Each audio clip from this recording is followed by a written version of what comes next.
mailers. You guys can do them through mail print. They're really cheap. They stay up for 4 months, 3 months, somewhere around there. Those are really important. The second thing that I do is a notepad. I'll show it to you guys. I'll grab one. But basically, it's just like something you would write your grocery list on. And every time I go into a client's house, it's up on their refrigerator. And I paid extra to have the magnet on the back, so it'll stay up there. All it does is it has my face, my phone number. On the top, I have your home is where your heart is. Just something cute so that they're going to want to put it up. I did Post-it notes that I just incorporated maybe 4 years ago that are fairly good size Post-it notes. Again, I see those all over when I go to clients' houses, which is really nice. Things that will, like, you think about things that you guys use every day. What makes sense for you to send out to your clients? 2 times a year. So I hit basketball, football. Basketball? Basketball, baseball, and football. Like KU? Like KU, MU, okay. yeah, stuff like that. With the notepad and with the Post-it, I do 2 letters with that. There's a letter that goes with each, and I just call it "Do You Know" letter. So I put this letter together that says, "Hey, and it's quick and easy. Here's what's going on with the market. Here's what here's kind of my thoughts. Hey, sellers, don't just have someone stick a sign in your yard. Call me. Let's talk about it. Let's get creative together. Buyers, let me find you something that's off the market if you feel like you don't find something for your needs. Put something in the letter that is going to make sense to them. And then at the end, I include 2 business cards in that as well. And I say, hey, pass these out to your friends, your families, your acquaintances, people that you work with, whatever. I am like 95% referral based. So that is the only prospecting that I do whatsoever. I do 2 things at the end of the year. Right after Thanksgiving, I have a whole year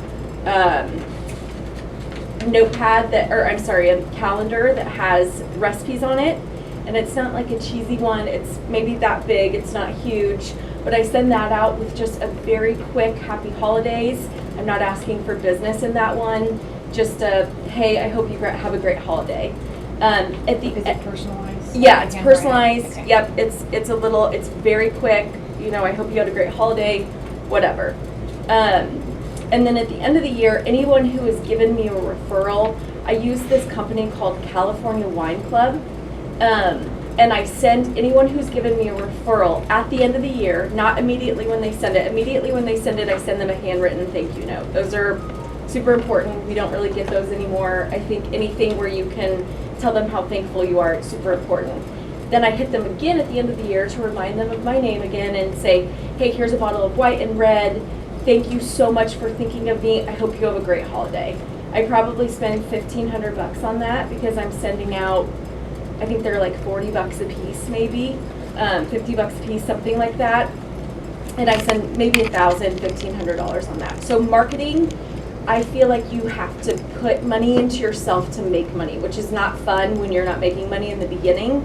But I feel like it's extremely important to keep your name out there. In the beginning, when you were in your first year, you didn't have that kind of money. Yeah. What would you send your clients? So I would do things that I could utilize here, some things maybe on the copier, those letters, like do you know, with some business cards, very cheap. You're putting just a regular stamp on there, easy stuff. Now we have drip campaigns that you guys can do through email. I wouldn't want to spam them because I get annoyed with that.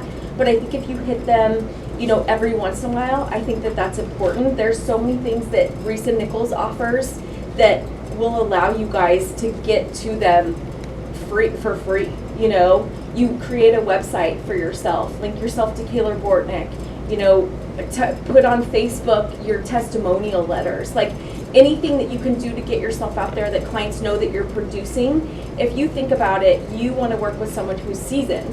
Even if you're new, you can still make yourself look seasoned by bringing Kathy and Heather with you guys. That it doesn't matter. You can be 10 years in the business or brand new. You guys can still utilize these things, which I think is important. Yeah. How do you manage your database? What do you actually use? So I just use Excel. And it's very basic. Okay. I don't know how to use Excel. So I literally have first name, last name, address, email address, and that's it. And then doing all that? no, I do everything. All the marketing? All the marketing stuff I do. Like Katie stuffs my envelopes now, but I used to do that. I used to take them home and sit in front of the TV and stuff mailers, or I get my kids to help me, you know. So before, but now I'm super thankful I have Katie to help me do some of that stuff. But I am very OCD, so I kind of create a lot of it and then I pass it off to her and let her finish it off. But you didn't get Katie till, I didn't get Katie until June of last year. So all of this was myself until June of last year.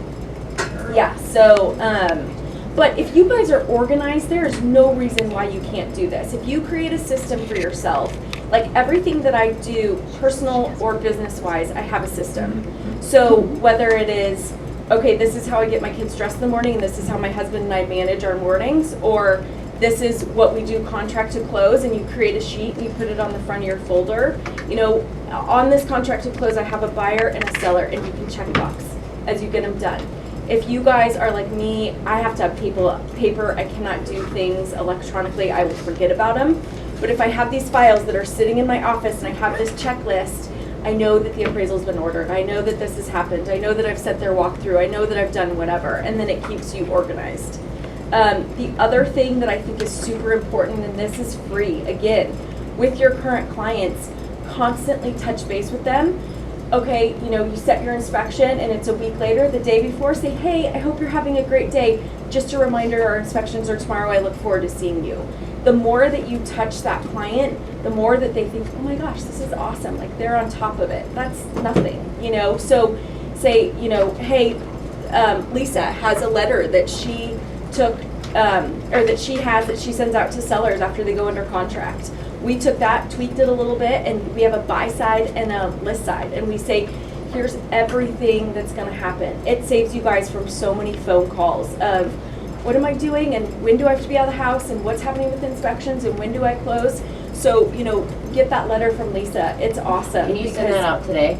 It's so great. I sent it out before. Yeah, Send it out it's again. so awesome. And, you know, tweak it and put things that you want to add to there or things that you take away, you know, whatever. But the more you touch your client and have them know that you are doing your job versus them having to call you, you're going to get more business. Because if you take something off their plate, that's my mentality. If someone can take something off my plate, they get my business every day of the week. You know, so listing book set up. Oh, right here. So listing book set up, it's just like you guys have. Oh, here, I have my notepads in here. So this is this is the notepad that I do. Super easy, nothing fancy.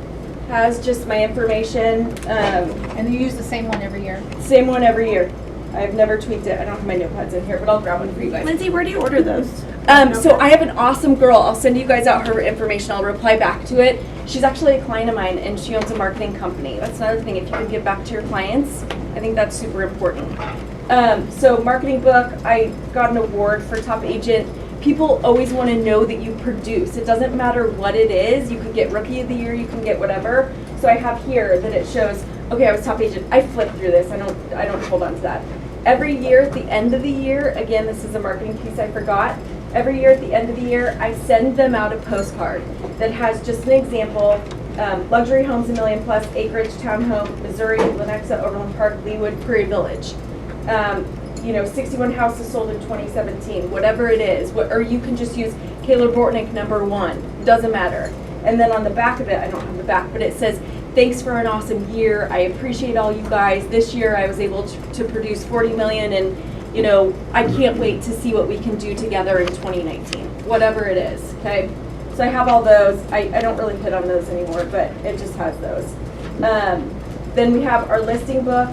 The thing that when you guys are in a listing, I'm kind of getting off base here, but when you guys are in a listing, the thing that I hit on the most is the thing that says 10 showings will equal an offer, and 5 showings will equal a second showing. That is naturally, when you guys hit that point with your clients, that is an awesome touch point with your client. Okay, let's talk about things that we're getting hit on. They hate the paint color in the dining room. Let's talk about changing it. It's super cheap. My painter can be over there tomorrow. It's $250. Let's knock it out. Or hey, we've gotten 3 comments that were overpriced. You know, we're not really going to do any credit to ourselves if we continue listing overpriced. Let's talk about a price reduction. So it's always kind of being proactive versus reactive, I think, is important. So testimonials. After every time a client closes, I used to wait 3 weeks. Now Katie takes it over. 3 weeks after they close, once they've got done unpacking, they're kind of relaxing, I have a letter hit their mailbox that asks for a testimonial letter. And it says, thank you so much. This was awesome transaction. You know, it was so great to get to know you throughout this process. I am always here to help you. You know, please reach out if you guys need any contractors, whatever. In the meantime, I really would love if you would write a testimonial about our experience. So I have 70 testimonial letters. I don't know if I have this, but I have 70 testimonial letters that go out in a pre-marketing package. So this goes out to my clients. You guys have Taylor Bortnick's logo on the front. It has a little bit of a About Me page. Super easy. You create bio. You guys can use all Taylor Bortnick stats. Has some articles that I was in. Has all those mailers that were in here. Okay, and then it has all the 70 testimonials that I have. Okay, so this gets dropped off to every single client before I go over to list their house. Or if it's an out-of-town buyer or someone I don't know, I create a little package with the listings we're going to look at in there. So this is really good to have as well because it gives you guys that credit. So before you even show up, they're like, oh my gosh, she knows what she's talking about, and they're probably not going to argue with you as much on price or whatever it is. So if you can show them, hey, I know what I'm doing, it's going to be so much easier. And it's not to toot your own horn. It is to say, okay, I know what I'm doing, and it will make your job so much easier. So utilize whatever you guys have and get those testimonial letters, because if you say, okay, I have 5 and these are awesome and these clients loved me and I've been in the business for a year, that's huge. So back to that for just 1 second. Yeah. On those letters, do they write them themselves, or do you have something no, they in write there? themselves. Okay, but do you have something in there that they can send it back to you, self-addressed So I have stamp? self-addressed stamp the envelope, or I give my email address. I say either's great, or here's the envelope if you want to do it handwritten, whatever. What about driving them to Zillow? Do you care So about that is one thing that's been on my to-do list for like Okay. 5 years. Okay. I Okay. still need to do that, and that's something that I want Katie to do. There is something where you can set up a link where they can be directed to create their website, and that is something that Katie has on her to-do list when we have a breather, to literally send that testimonial to them and say, here's a link, here's your testimonial, can you cut and paste this and put it on Zillow? So Zillow would be huge for... So, Lindsay, so Reese Nichols is actually incorporating a new survey program that will send your testimonials automatically. They will release them to Zillow, Realtor.com, whichever programs or websites that you want them to release it to. So That's it will awesome. kind of The cut real that. satisfied ones? They're replacing that Oh, with a nice. new and updated survey company. So they will be implementing that here It's soon. almost ready. Yeah. That's awesome. See, that's huge, and then it's one less thing that you guys have to do. That's another thing, create like I said, a web page for you and put those testimonials every once in a while, or show a house that you sold, or show a house that we sold that you say, look what our team did. If you're just starting out, create some momentum so that people know that you are in the business, that you're producing. Networking pop-by campaigns to get referrals and keep clients for life. So Caleb Bortnick offers Popeyes that you guys can do. I think that's a great thing to start. If you can hit them and say, especially if they have kids or something and it's like the cute little firecracker poppers or whatever you guys can think of, to hit them and do the Popeyes. I do Popeyes every once in a while. I more do that wine at the end of the year, just to kind of hit them.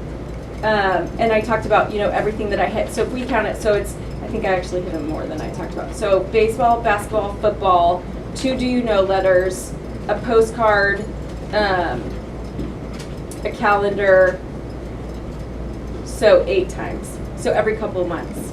I mean, that's a little extravagant, but if you stay in front of them, they're gonna know that that you guys are there. So organization and weekly routine to get to 40 million. So like I said, organization is huge. Before I had Katie, and even now, I mean, it's not like I can just drop the ball because I have her, but you guys have to be so organized and you have to stay on top of it. If I were to get behind or something happens or whatever, and a client calls me and you can tell that they're frustrated that they haven't heard from me in like a week, I realize, oh my God, I really got to get ahead of this. And I know he's going to call me on Monday next week, so let me call him on the way to my office. So I utilize car time all the time. I am not listening to music or anything. I'm returning calls or making a, hey, how are you doing phone call or whatever. So, Do again. you identify before you get in the car who you're gonna call, or is it No, like it's just kind of who's like top of mind? Yeah, who's top of mind, or if you have a bunch of voicemails to return, or whatever it is. But you guys could create, like, literally, you could go in the week and on Sunday create. Okay, I'm gonna hit these 2 people every day when I'm driving into work. You know, whatever, because they're probably commuting at the same time. Organization-wise, like I said, I have this system that I literally do with every single client, and then it's a no-brainer. Like, it is literally, I could do it in my sleep. So create that to-do list that you guys have on your file folder and take yourself from contract to close. And at the end, it has post-closing to do. And what I always tell my clients is, I am always here for you. Just because we close, it does not mean that our relationship ends.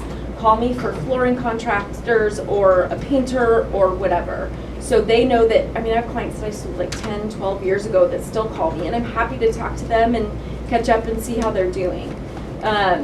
So just if you touch them, Brooke actually made me laugh the other day because I put, you know, thanks for 20 million so far, I'm super excited. And she texted me and said, bragger. I'm not doing that to brag, I'm doing it to get business. And I told Brooke, I said, try it, you will get business. I got 2 listings that I'm going on tomorrow because of it. So people want to see that you produce, whether it's Caleb Wortney numbers, whether it's your own. There's no part of me that's bragging. It's saying, hey, look, I'm producing, and people want to work with people that produce. So they know that you guys, and I always say, I'm always happy to help. I'm never too busy. I work 7 days a week. Whatever it is, you have to know that you're constantly available to them. And that's the beast of real estate. You know, we signed up for a job that we are 7 days a week. During all 3 of my labors with my children, I was negotiating contracts. Like, we do not get a day off. So just know, when you guys sign up to this, if you guys want to really be there and continue to get these repeat clients, we have to do just an awesome job for them. How Lindsay communicates with her clients. So I prefer email and phone calls. I don't love text messages because they get lost a lot. So I kind of like to, if it's a person who really, I have one client who does not ever want to get an email or a text message from me, so I call them. You know, you can talk to them about what they prefer. Again, that's another bonus point for you guys. But I hit mostly by, I mean, I get hundreds of text messages a day, but I try to really then email them back if it's something that needs to be followed up on, because then it stays in my email box until I complete it. So my email box is kind of like my to-do list. Text messages, it doesn't stay in there. It goes away that you know, you have the icon's not there. So I say whatever they prefer, and then go secondary to what you guys prefer. But I think, again, if you're touching your clients, even leaving them a voicemail or whatever, hey, I was just thinking about you, I wanted to let you know that we just did this marketing campaign for your listing because we did that price reduction, blah, blah, blah, blah, blah. People are super thrilled to hear about you, that you guys are doing something for them. How Lindsay controls her clients' price reductions. So price reductions, I think, are extremely important. Again, be proactive versus reactive. So Kathy and I have a listing together that when we went on the listing, I said, hey, I think that you're a bit overpriced. He didn't want to hear that. I kept talking to him about it, saying, hey, I feel like you're overpriced. Finally, we got feedback that was saying, we love your house, but we think you're high. So I finally got him to do a $50,000 price reduction. Now that we've done that, we're getting a lot of good traffic. So I think if you are constantly, like, this person does not get on his website, so I screenshot the feedback when it comes in and I text it to him. Or if you have an older person that doesn't get on the internet, there's a print icon on the Sell My Home website that you can print it and you can send it to them every week. Another thing that I do, that's another kind of to-do list that I use, is the Sell My Home. If you guys were to look at an example of my Sell My Home, it is lengthy. If I don't get feedback, I stalk that agent and I tell my client, called 725, 726, 728, emailed, you know, whatever, send them another alert. I also, on CSS, set the times that they hit them to 4 times. Its default is 2, I hit it to 4 because people are awful. I've never not given feedback in my life. I cannot stand chasing agents down for feedback. I think it's the biggest waste of time. Sometimes I get, well, Caleb Wortney doesn't give feedback. I'm like, I don't care. I give feedback. Give me feedback, you know? So I think feedback is is so important because then it helps with other agents. but I will stalk them for that feedback. And then I will follow up with them again. Monty knows I was stalking her. She showed one of my listings. And I was stalking Monty for feedback. And Monty's awesome. She's keeping me in the loop. We're doing vice versa, whatever. But I think if they see that you're following up, and I follow up until the agent tells me that they've bought another house. If we're top 2, top 3, I touch base with that agent every single week and say, hey, how you doing? How's your search? I can't tell you how many times they're like, oh my God, I totally forgot about your house. I'm going to bring it back up to them. And you get a sale off that. So anytime that you can do that, and that's my to-do list. So you're constantly hitting them. That's another way that your client knows that you are talking to that agent. You are constantly communicating with them. So that's another line of communication that I think is good. Staging, I pay a stager. She is a single mom. She's awesome. We have other stagers in here. Jason's an awesome stager. Anybody who you guys can get that wants to stage and is good at it, have them go through and be the bad cop. So I have them go through because I don't want to tell them that something does not look great, and that person can do it in a very nice manner that then they're not mad at you. So my stager goes through. She's on her iPad. When does she do that? So literally right before I'm going to list. So, Okay, so if you I know that I'm going to go get the listing, and yeah, then you send her. I send her. If not, we're at the listing, they agree to it, I say, okay, I'm going to go ahead and get in touch with my stager. Let's set a time, okay? So we have the stager go through, and they go through, yeah. Are you there at the same time? as No.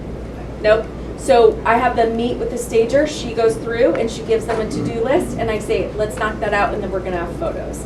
There's things that I tell her that she needs to hit on: freshen up mulch or rock, pull weeds, fresh flowers, whatever, things off the counter, closets so they don't look like you're growing out of them. If you guys don't want to pay a stager, you do this to-do list and just keep it more calm. If there's something you really want to go, you kind of have to let that be in feedback.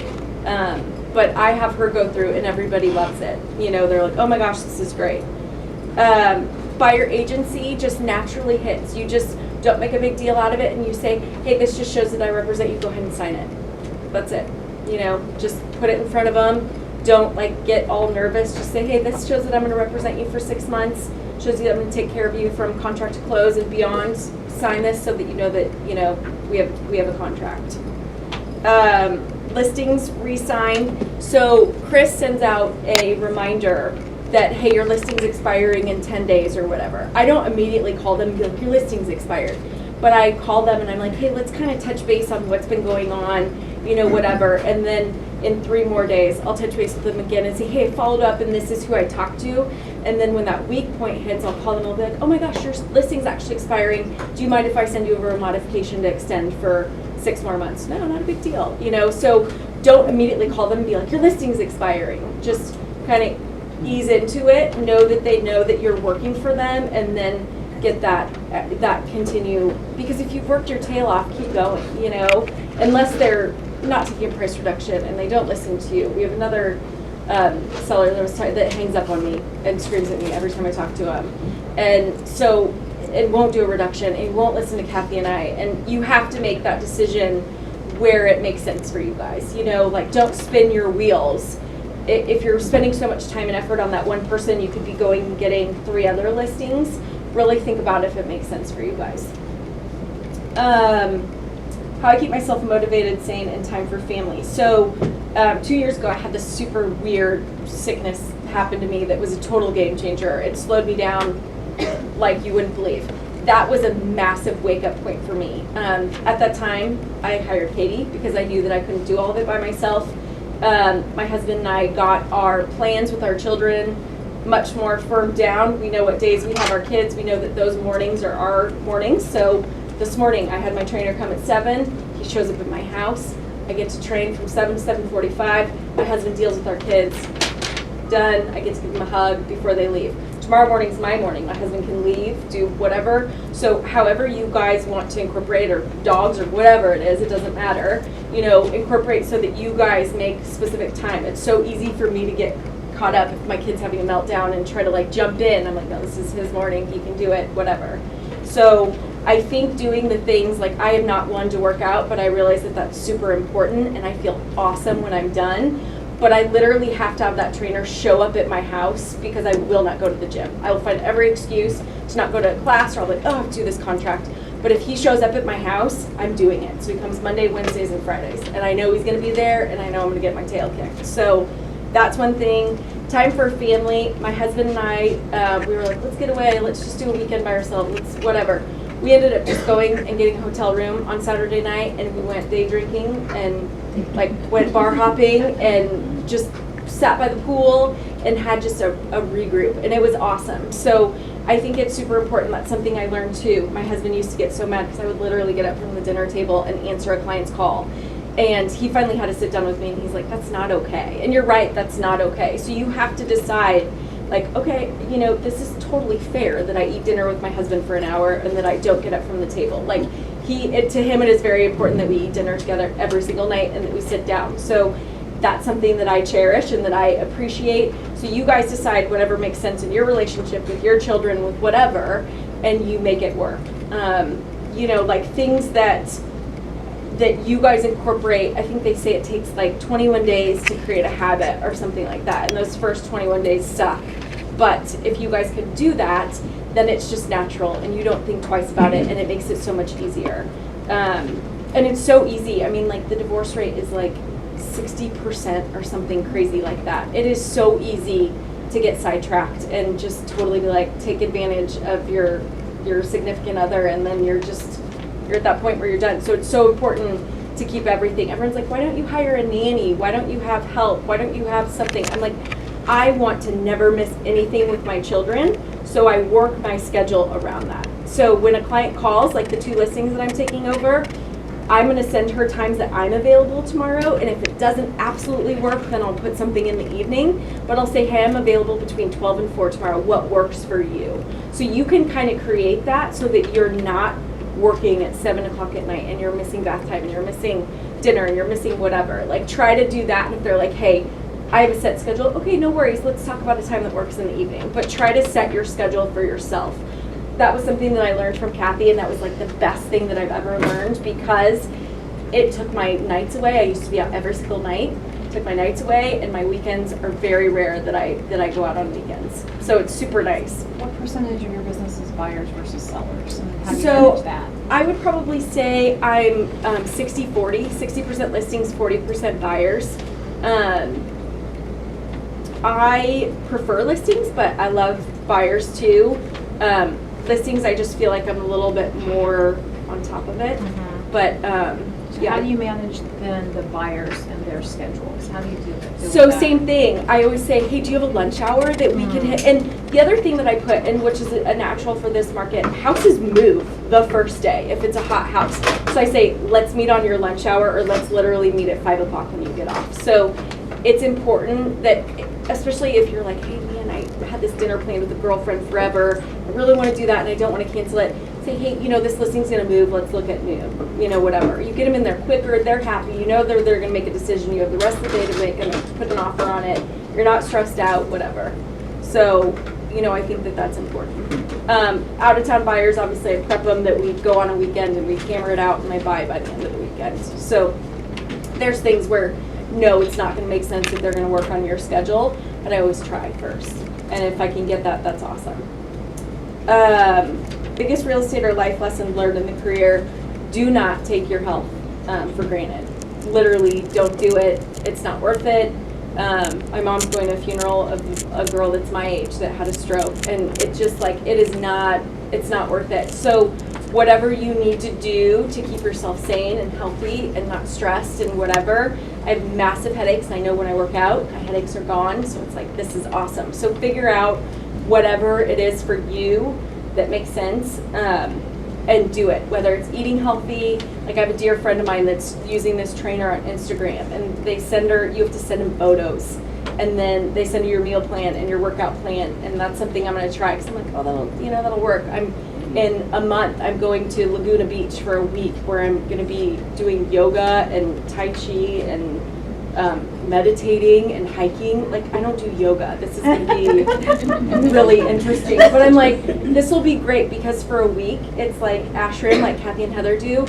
I'm going to be calm as a cucumber, and it'll be awesome. So this is not something that I ever should be doing, but I'm like, you know what, this is gonna be something where I can change, and I'm gonna be eating super healthy, and I can bring it home with me, and I can use some of the whatever methods that they use to create less stress. So open houses are huge for people. I was never good at them, so that was not something that I hit, but as an agent, you probably should be really good at them, and it just wasn't for me. But I think open houses are awesome. Brooke loves open houses. She loves doing my open houses. She kills it at them.